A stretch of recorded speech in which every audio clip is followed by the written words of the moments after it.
வணக்கம், welcome to சுவை 6. தோசைக்கு எங்கள் வீட்டில் எப்படி புளி சட்னி செய்வேன் அதுதான் பார்க்க போகிறோம். அருமையான புளி சட்னி உங்களுக்கு கண்டிப்பாக பிடிக்கும்.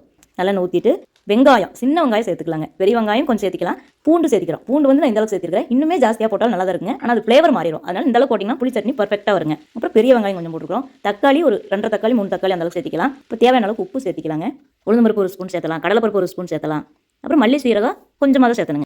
என்னோட இந்த சுவை 6 சேனல் அப்புறம் இல்லத்தரசி கோலம், ஈஸி கலர் கோலம் சேனலையும் பாருங்கள். இந்த சேனல் 3 சேனலையுமே டிஃப்ரெண்ட்டான வீடியோஸ் இருக்குங்க. உங்களுக்கு கண்டிப்பாக பிடிக்கும். முக்கால்வாசி வதங்கணும். பெருங்காயத்தூள் கொஞ்சம் சேர்த்து வதக்கலாம். புளி சேர்த்துக்கிட்டோம். பச்சை மிளகா, வரமிளகா சேர்த்திக்கிறேன். இதே சட்னிக்கு வரமிளகா மட்டும் கொஞ்சம் ஜாஸ்தியாகவே சேர்த்து செய்வாங்க. அதுவும் ஒரு டேஸ்ட் கொடுக்கும். அதுவும் நல்லாயிருக்கும், இதுவும் நல்லாயிருக்கும். இப்போ வந்து பொட்டுக்கலை கொஞ்சம் சேர்த்துறோம். இதுவும் பார்த்தீங்கன்னா திக்னஸ்க்காக கொஞ்சம் நிறைய கிடைக்கிறக்காக பொட்டுக்கலை சேர்த்துக்கிறோம். வதக்கி ஆற வச்சுட்டோம். அரைச்சிக்கலாம். இல்லை எண்ணெய் கடுகு சேர்த்திட்டு உளுந்தம்பருப்பு 2 சேர்த்து, நான் தனியாக கடுகு போட மாட்டோம் நாங்கள். அதனால் 2 உளுந்தம்பருப்பு சேர்த்திக்கலாம். இப்போ கருவேப்பிலை சேர்த்திட்டோம். இப்போ பெருங்காயத்தூள் சேர்த்துக்கிறேங்க. ரொம்ப அருமையாக ரெடி ஆயிடுச்சுங்க புளி சட்னி. தேங்க்யூ ஃபார் வாட்சிங்.